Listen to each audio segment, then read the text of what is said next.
Trust मुनि पनि gypsum लाउँदाखेरि पानीले फरक पर्छ कि नै भन्ने क्वेसनहरू हुन्छ। म यो आज हजुरको क्लियर गरिदिन्छु।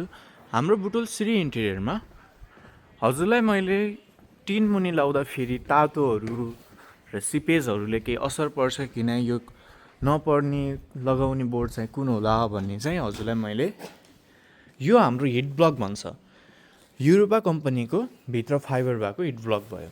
यसमा के हुन्छ भने हजुरको टिनको तातो अनि सिपेजहरू शीतहरू पर्दा पनि फरक नपर्ने हुन्छ। धेरै जसो मान्छेहरू झुक्किनुहुन्छ कि जिप्सम एउटै होला भन्ने लाग्छ, तर यसमा पनि धेरै प्रकारका हुन्छन्। जस्तै टिन मुनि लाउने यस्तो एल्युमिनियम भएको हुन्छ, हाम्रो सिपेजहरू भयो, टिनको तातोहरू भयो, सबै रोक्ने हुन्छ। र अब ढलानमा लाउने कस्तो हुन्छ भने यस्तो पेपरवाला हुन्छ।